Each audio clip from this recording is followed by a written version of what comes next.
What happens when you play a new game with your family? I'm not talking about Wii Sports or Mario Kart, and I'm not talking about family members who are also huge gamers, if you're lucky enough to have that. Maybe I should be a little more specific.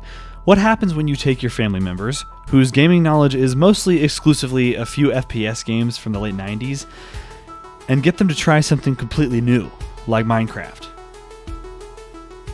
The answer might be a little more interesting than you think.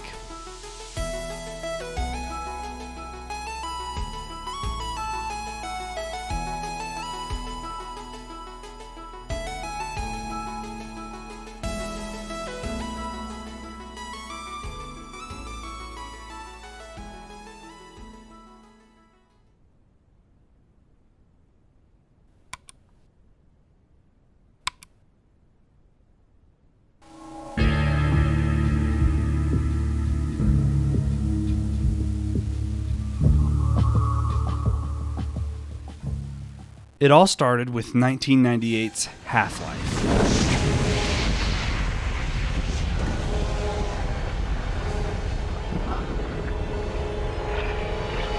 This game would go on to be my second favorite game of all time and was introduced to me by my dad. He played it back in the early 2000s when it was only a couple years old. My mom tells me that when I was a toddler, my dad would put me on his lap when he played and let me control the mouse. Probably not a good idea seeing how violent Half-Life is.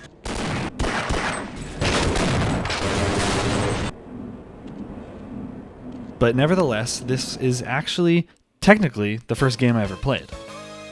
Funny enough, at that age, I actually managed to get on the computer and boot up the game and even get the mouse working by myself. My mom had to call my dad at work because I was giggling that I had gotten Half-Life to work all by myself.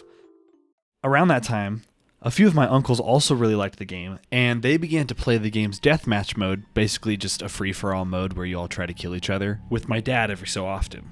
Allow me to introduce you to these fine chaps via, of course, their gamer tag. There's Marathon Man, my dad, who loves the laser mines maybe a little too much. Oh, double kill! Oh my gosh! No, Dad, I didn't kill anybody, Dad. You got a double kill. Uncle 1, KJ Blue, who always needs to make sure their player skin is blue. Hey, McKay, a moment of your time.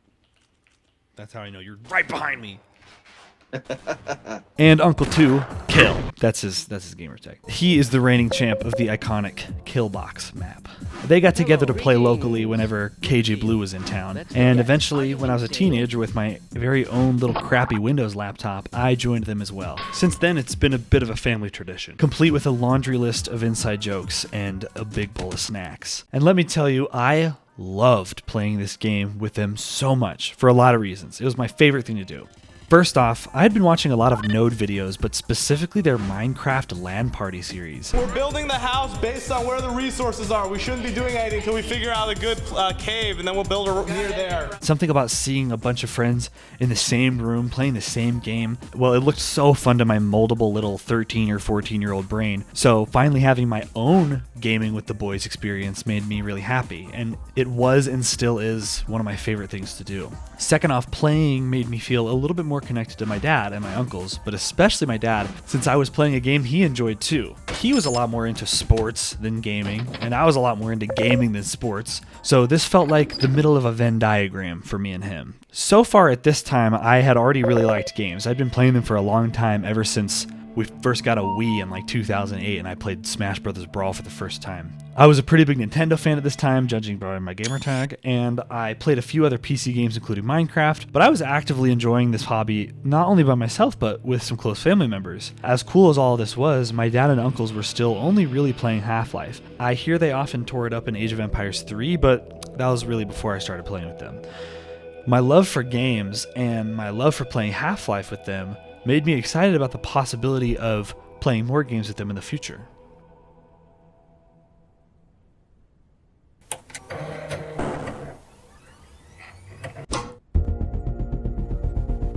So fast forward to about a decade later, me, my dad, and my uncles still get on and play Half-Life every so often. Now playing weekly online instead of a couple times a year. The good times are happening more frequently, but you can only take so much Half-Life deathmatch week after week. It's not the most fleshed out mode the game has to offer, not even by a landslide. The only goal is to really just kill each other. Bye-bye. Medicine. Jeez, that was a fast shot, you little flipper. The weapons are really poorly balanced. Oh. Man, dude, there is no good reason to use the revolver. And there are both iconic maps. Oh, what is that gun? Jeez Louise. Oh, fuck. Oh, That thing's gotta get nerfed. And we only cycled through a handful of maps. And frankly, I was just so good at the game that I was winning every single match. Suffice to say, it was getting a bit old. We tried some other Valve games like Counter-Strike 1.6 and Left 4 Dead 2, and while the latter ended up being a favorite of ours, these were still essentially scratching the Half-Life itch that had been scratched for like a decade already. Luckily, around the same time we were wanting something new to play, a little indie game was making insane waves on social media. Yes, the one and only Lethal Company. The company is hired. You'll have your very own ship, your very own crew. Your job? Collect worthless garbage to return to the company desk. It's easy. Hoping that its cooperative gameplay would be a nice shakeup from the competitive chaos of Half-Life, we all downloaded it. Although the first play session was absolutely a disaster, because throwing these dorks into new territory after years of no gaming aside from a Valve game every so often resulted in several minutes of technical difficulties and a lot of in-game stumbling. Okay, this is a tough jump that you're going to have to make. Oh, really? Oh, great. Get up have to this. shift Use, jump? yeah, sprint jump. Just sprint jump. So run and then jump. Oh, crap. What if we fall? Do we die? Okay, Dad made it. Let's see. like Let's see you invisible. make it, guys. Okay. Hey. I won't go. Oh, no. Did Do he we first- do Oh, our closest oh, oh. moment? Where am I at? But nevertheless, Lethal Company was a knockout. We were hooked. Lethal Company is a really, really fun game, and we were eating it up. For Marathon Man, Kill, and KJ Blue, Half-Life was, for now, old news, and Lethal Company was a shiny new toy. We were excited to play every week, and it was genuinely a breath of fresh air for all of us. Instead of constantly trying to kill each other, we were now forced to work together to gather scrap metal from dangerous moons. Lethal Company's lack of any real combat was different too, because although we were being cooperative in something like Left 4 Dead 2, we were still just shooting guns there. Here, though, there's very little you can do to turn the tides. I'm gonna get it. What do you think, gamer? I don't think he got it. Oh my gosh, that was valiant. Since Lethal Company only allows up to 4 players, we eventually got a mod called More Company that lets other people join. So my wife, my sister, and a couple of my cousins actually ended up joining. For me, that old LAN party, gaming with the boys feeling was alive and well, and I was really starting to feel it again. But I started to notice something, specifically with my dad and my 2 uncles. They were all playing in really unique ways. My dad, who tore it up in Half-Life as Marathon Man, in Lethal Company, his gamer tag was Sir Marathon. He was really enjoying being efficient. When him and my uncle KJ Blue got the in-game jetpacks, they would have us go inside to where all the monsters are and grab all the scrap metal and put it outside the door so they could just jetpack it back and forth from the ship where we were supposed to bring the scrap metal. Don't lecture us about cool when you just spend 20 minutes on a jetpack and go in and get a bolt and come back. Hey, that's cool. Hey, I went and got quite a bit of loot from these dead bodies that got smashed. I'll have you know. And then you came running back home. KJ, while loving all aspects of the game, got really, really into customizing our ship and skins, installing mods that would give him the ability to move furniture around a lot better and to give the ship extra stories. He got pretty carried away with it, but you know, that's why we love him. Here I get the ship all decked out and ready for you guys, and then McKay comes and adulterates my new ship. What in the heck? Welcome to the new and improved KJ Blue Crew ship. Lastly, Kill, who is now known as Kill You, I know, was proving to be quite the risk taker. Though nothing really new to us, the perilous nature of Lethal Company and its focus on staying together really highlighted this. He would go into dangerous areas of the building for lost loot, and he would sometimes stay out to find loot right up until the end of the day when the ship left, and in general was a lone wolf, for better or for worse. He's just talking to himself. I know.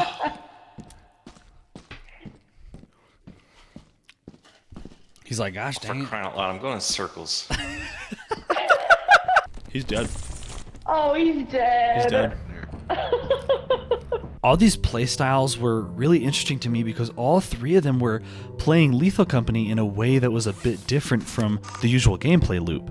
They weren't encouraged by the game or me to do any of these things. This is just how they naturally wanted to play. All of this, but especially KJ's playstyle, got me thinking. Lethal Company is proving to be a bit limited when it comes to these playstyles. KJ literally has to install mods to scratch the surface of the level of customization he wants. Sir Marathon's jetpacking was all he could or really wanted to do as far as efficiency, and Kill You was faced with massive danger, time limits, and confusing labyrinths of levels. What would happen if I placed them in a 100% malleable setting where you make your own goals? What would happen if these playstyles were put in an essentially limitless world? Maybe we should try out a game that I've been enjoying myself for more than a decade.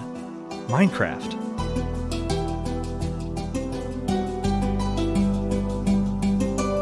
Think about it. Minecraft is a true sandbox game where the only limit is your imagination. A game where you can break blocks from the environment and place them down wherever you want, allowing you to build anything and go anywhere. It could be the perfect fit for my family. It sounded like a great idea on paper, but I was hesitant for a couple reasons. One, they already know about Minecraft, and since they are, respectfully, older, the exposure to it that they've gotten is me playing it as a kid. So they think it's exclusively a game for kids. It's their totally valid culture and personalities to enjoy things that appeal to adults more. So something with brighter colors and pixely graphics might not appeal to them. Second, they just loved Lethal Company so much, and while I was getting a little tired of it, it was such a new and fun experience for them that I wasn't sure if I was going to be able to tear them away. And third, at this time, my wife and I were literally a week or two away from greeting a new baby boy into our family, so I wasn't sure how much time or energy I was going to be able to commit to a new Minecraft realm with the Three Stooges over here, let alone the rest of my family who had become regular players. But I still couldn't shake the feeling that this might just be the perfect game for them to play. With all this in mind, I shot the suggestion into our group chat. It was definitely met with a little pushback and a healthy dose of some family clowning, especially from Kill You, but the night soon came where everyone, including my dad and uncles, had Minecraft Java Edition installed. Although the first time playing was a little rocky as everyone figured out the controls and how to play, my sister, wife, and cousin, already well versed in Minecraft, helped me get the three OGs acquainted, and we all let loose and started having fun. Everyone got their houses going, some light spelunking sessions broke out, and we continued to play weekly. The end.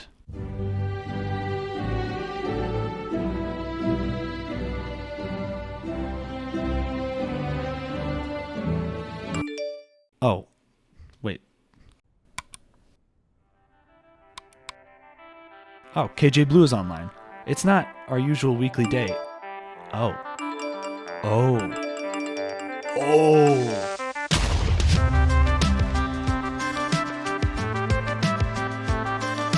It happened. They experienced the canon event that anyone playing Minecraft for the first time experiences. Sir Marathon, Kill You, now known as Trojan Rick, and KJ Blue were absolutely loving the game. Quite a bit more than they ever loved Half-Life or Lethal Company. These three, in their own different times and ways, just couldn't put it down. It evolved so much more than just a casual play session every week like we were doing before. They started getting on in addition to our weekly game night. Late into the evening, during work days, and other random times, they were logging on and playing a ton.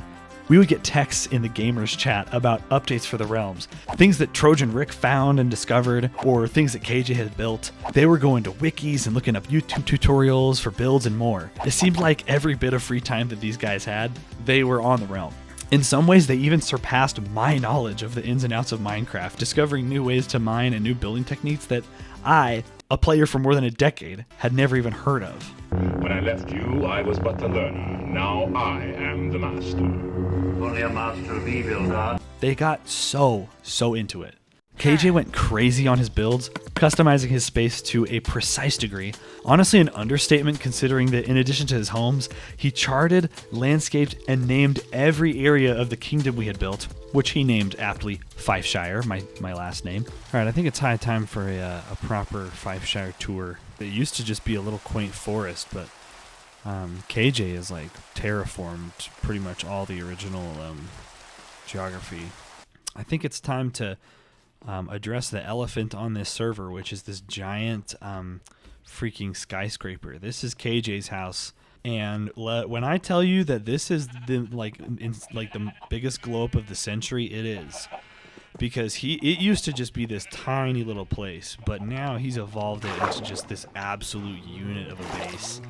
He built this huge stairway, tons of glass that he got from, mining sand. He's got his farms up here. But yeah, it just goes up for forever. It's like nighttime. It's like almost nighttime and I'm still going up. He had done so much building and customization throughout the whole realm that he kind of instated this unspoken building code. But literally every stair in Fifeshire is open. I don't like this. I like it. Let him keep it. It's Well, fine. his house, it's one thing, but it's out in the common area. Yeah. You can keep it if you want, but it's kind of clunky. This level of customization was something that Lethal Company just barely let him do, and he could only do it with mods installed. He has and still continues to put a lot of time into the realm. It took Sir Marathon a little bit longer to get as into it as he ended up being, but he transformed the efficient jetpack item transporting into efficient cave exploration. He would find multiple different caves to explore, but to cut down on travel time, he built what he calls outposts outside each one, so he could sleep there and store items right outside the cave. I'm gonna go see if I can find some of my dad's outposts. Apparently he has like 15 of them. I think there's one along this river that's fairly close to Fifeshire. Oh, there's one. Yeah, he built this like wall. Yeah, this has to be outpost number 1, I'm pretty sure. Okay, I know for a fact this is an outpost. I think Trojan Rick did this to like prank him, because I definitely recognize this outpost. Let's see if we can find a normal one. Oh, there's another one. Here's another outpost. Yeah, I remember seeing this one. No, these are definitely outposts. Oh, yeah, there's one up there. Oh, maybe this is the first one since it has Marathon Outpost. And Trojan Rick's headstrong sense of adventure had him playing the game like an RPG, like Skyrim, using an online seed map to find structures and chests and gearing up to explore them and take on the hardest enemies rather than building. And when do we get jetpacks? When do we go to war? Once we go to war. Yeah, seriously. We need to have wars. And of course, just like Lethal Company, he sometimes bit off more than he could chew. Okay, so you might be thinking, so what? You introduce a fun game to them and they have fun. What's the big deal, That's kind of why I wanted to share this story in the first place. What makes this so interesting is...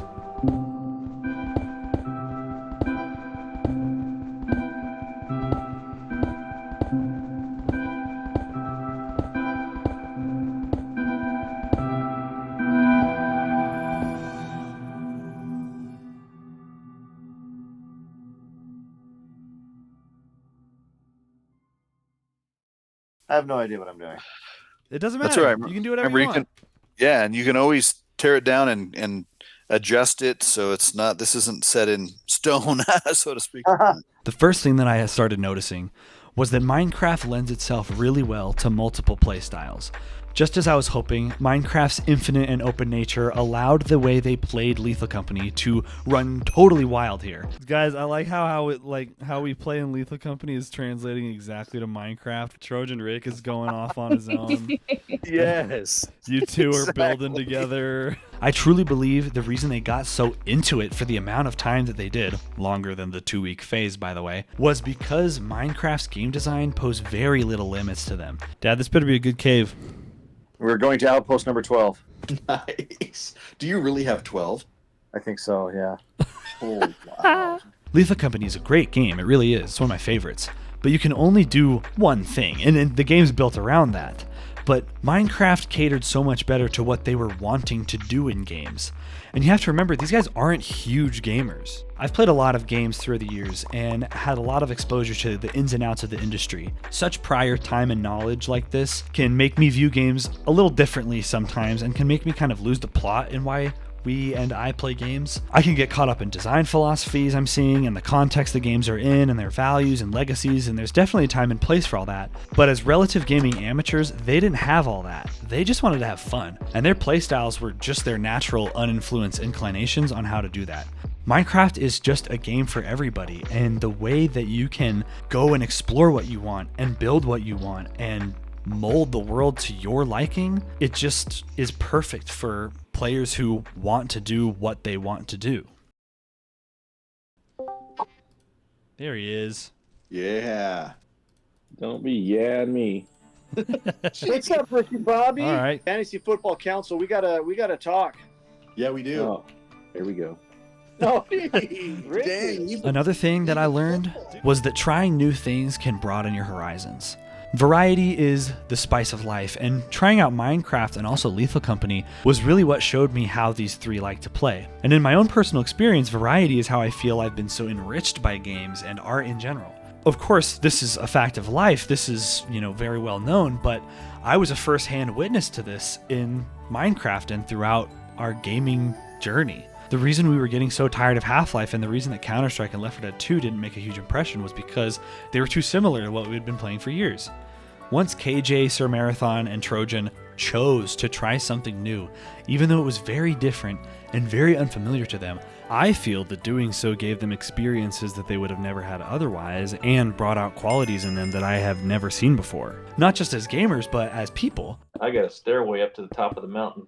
I never want to hear you guys whining about one of my game suggestions ever again. It's not like these were dredged out of them by some drastic measures. It happened very naturally in a very accessible space like a video game, and in a way that only something like Minecraft could. I love that these three can say, I love college football and Minecraft. I think that's really cool. That being said, not everyone is that accepting. My uncles didn't want to play Minecraft at first, and some people simply just don't open themselves up to things. So I guess another thing that I learned is to be curious and sincere when trying something you're unfamiliar with. The person sharing it with you clearly cares about what they're sharing, and at the very least, they care enough about you to share it with you. There's probably a reason for that. Go figure out what it is. I'm gonna put some lanterns on top of the chicken, McKay. That'll look cool. Nah, that's okay. You don't want it lit up? The chief architectural engineer is speaking, and the mayor says, it's all right. Imagine lights all around. The second I log off, he's going to scurry up there and throw some lights on it. Playing Minecraft also helped us appreciate our differences. Probably the most surprising and compelling thing for me was how Minecraft brought us all together. We are all pretty different players, not just me and the Three Musketeers over here, but the rest of my family regularly joining us as well. I love seeing the Jetpack Bros work together. I know, right? You can't just leave the guy to flounder alone. And Yeah. Sure you can. You can't just tap the floor. Now, of course, when you share something with someone and you both like it, of course you're going to bond. But I'm talking about more than that. Minecraft posed something even more interesting than just liking the same thing or even being in the same digital worlds like in Lethal Company or Half-Life. In those games, you all have the exact same goal, so something like KJ's ship customization, while great and definitely something we were all partaking in, it's not really super productive to the overall experience and the overall gameplay. In Minecraft, you're all playing in the same world that you can all manipulate infinitely, but you all have different goals. No one is really isolated from each other here, and so this forced us to play alongside each other's different playstyles. Dad, did you see my new wall? Oh yeah, check out Yeah, this. right outside my door. KJ is more of a builder, and Trojan Rick is a lot more into exploration and combat, but they're doing these things at the same time, in real time, in the same space, alongside each other. Holy crap, this is bigger than the last one. It's all amethyst? Yeah. Camille, Holy this is crap. awesome. Hey. I haven't seen this. You guys haven't seen one of these yet? Oh, nice. no, I've never seen an amethyst room. They're cool. Pretty cool. There's kind of this inherent unspoken respect that comes from that, I think. While mostly playing how they like to, KJ would sometimes join Trojan on expeditions to kill the Warden, or explore a cave that Sir Marathon built an outpost by, and Trojan would come tour KJ's massive builds whenever he finished one. It's a microcosm of how I think real life should be. We all have a lot of differences, a lot to disagree with, but these three middle-aged men playing Minecraft helped me see that it's possible to respect differences and live alongside them and even be curious about one another every once in a while. And of course this happens with my family in real life, but when it's in a setting like this, it's packaged in such a pure and simple way. Another thing that this taught me and really proved to me is that gaming is a totally valid and wholesome activity for families. And I'm talking video games in general, not just great games made for families like Mario Party or Mario Kart. It seems like the usual consensus among the general public, especially the older generation, is gaming is bad for you and it rots your brain, blah, blah, blah. And yeah, it totally can. But at least for me and in my experience, if you're just playing predatory live service games or putting video games before more important things, those kinds of things can definitely be harmful. But those kinds of things don't mean that gaming is inherently bad. When you play the right games for the right amount of time with the right people, gaming can be extremely good for you. And it sure is for my family. Even though my uncles and my dad were on a lot, it's because they were experiencing something new and good and exciting, and it was adding to their lives rather than taking things away. Despite my hyperbolic title, they were still giving a healthy and enthusiastic and cheerful amount of time to the game, and they were seeing the benefits: fun, creativity, and quality time. Who we are, the things that we love, can start in the home. The beauty and fun and art of the incredible world of gaming is a part of who I am. I like to think that the seed of my love for video games was subconsciously planted by me finding my way onto the computer and managing to open Half-Life as a toddler. And I only attempted that because I knew my dad liked it. This part of my life that brings me so much joy was started and sustained by my dad encouraging it and being a part of it. Not everyone is that lucky to have a scenario like that, but regardless of your circumstances, something good in your life can start and be nurtured by sharing it with people you love and vice versa. You never know what can blossom into someone's life just by sharing what you care about, even if it's in a small way. In addition to this, we all just talk a lot more and connect outside of the game more than we used to. We're getting more of my family members involved, and it's just so cool to me personally that this game I've loved for more than a decade is now being enjoyed by my loved ones. And that baby boy I was talking about, he was born completely healthy, and playing Minecraft with my family was a really nice way to chill out after the, stressful moments that a baby can sometimes bring.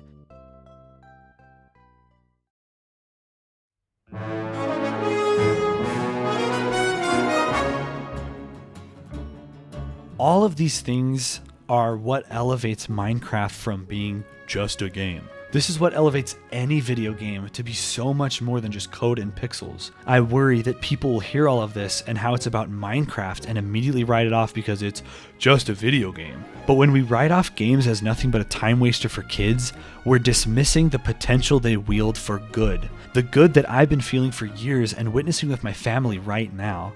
It's how it positively affects your life and how it affects the lives of those you love.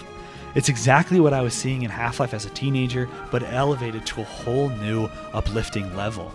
Everything I've learned and experienced from playing video games with my family legitimizes video games, or at the very least Minecraft, as just as meaningful a way to spend your time as watching a movie or reading a book or experiencing any other form of art.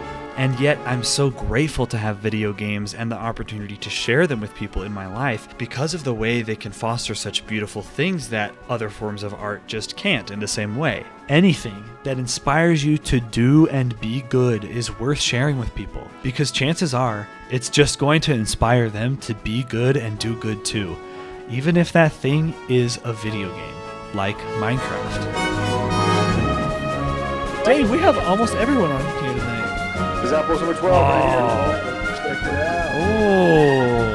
Oh. What'd you do here?